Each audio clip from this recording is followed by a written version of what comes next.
I was happy to not be wielding, a machete or a sword or anything like that. I did, obviously get involved later on when she had to defend Danny, but she did not, I think it's important to know that she was not comfortable even stepping into that place. I need my gear. Where are you headed next? Northern Ireland? I've always wanted to visit there. So are you like a prostitute or something?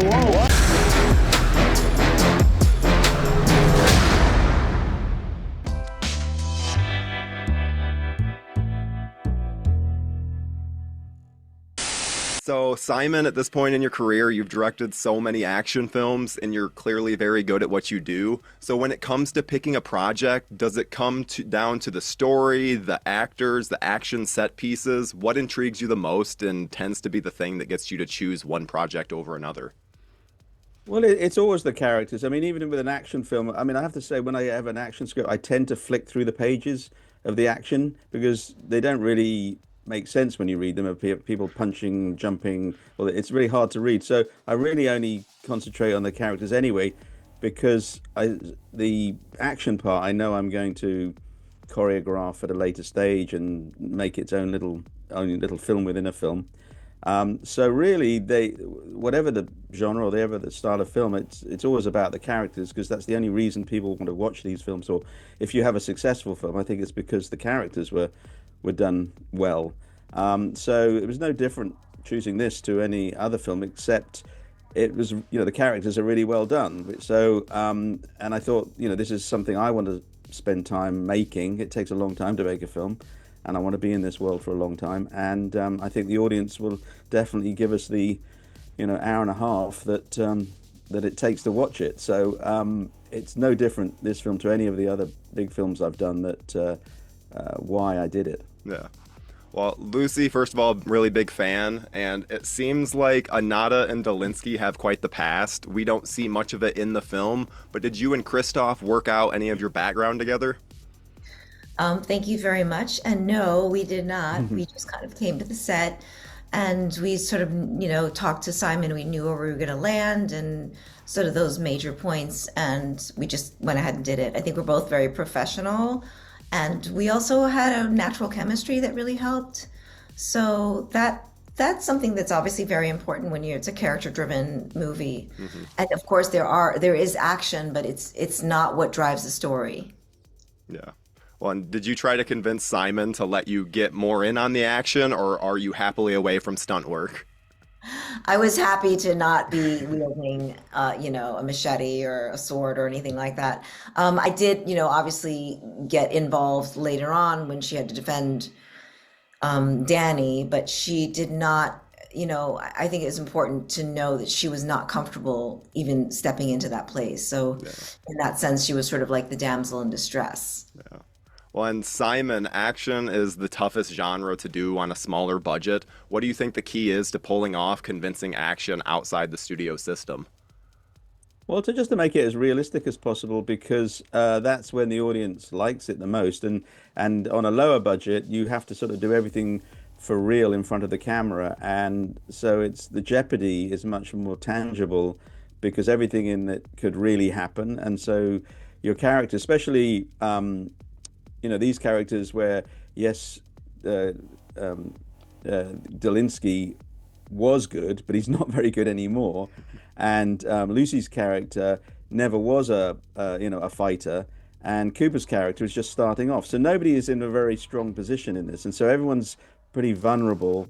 And so that's why the audience sort of get drawn in, because they grow to love these people and they don't want anything to happen to them. But they're in this very dangerous world that they operate in, and so I don't think the budget really makes a difference. In fact, it sort of helps in a way to be able to do it for real and know that everything in the film could happen. And are your characters going to survive this? Because most of the time it doesn't look like they are. Yeah.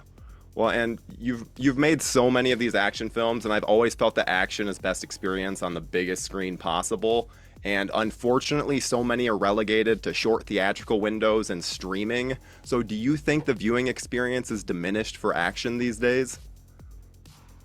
Definitely, yeah. I mean, the big screen is the place to see it. I mean, also, not to get too into the weeds of this, but it definitely changes the speed of films. The Yeah. small screen tends to need to have faster cut action, and you show that on a big screen, and suddenly it's going through like a machine gun. You can't watch it. So I'm very conscious of where the film's going to end up, the speed of the editing. So it's very difficult to edit for both platforms, a Yeah. big screen or a small screen. So that really messes up. And I tend to cut for the big screen, on the off chance that it's going to be most of the time it is on the big screen, Yeah. and on the small screen, it'll be fine because, people are having a coffee or on their phones. Yeah. But so I tend to cut and shoot for the big screen. Yeah. Well, finally, Lucy, I've seen you be very supportive of Demi Moore during her awards run for The Substance, and you were also in Presence this year, so you know a thing or two about the genre. Do you think the awards stigma against horror is finally fading? I mean, I think horror is different now than it used to be. And I think that people see it as not just a genre category, but something that is quite, you know, worthy of having a second look because it's hard to make something seem so suspenseful. And I think horror is a very specific idea of what that genre is, and I don't know that either of those movies, Soderbergh's Presence and also, The Substance, are necessarily horror. They're just quite different. It's sort of like Jordan Peele. His movies are so brilliant, and they categorize them in horror, but there's some incredible tension and suspense that's created in order to allow the audience to hold on. And then when the release happens, it becomes kind of like a funny or a moment to laugh, even if it's not exactly appropriate. Thank you for clicking on our video, everybody. If you like what you saw here, please make sure you like the video and subscribe and share with your friends who like this sort of content. JoBlo remains an independent company, and we appreciate all of your support.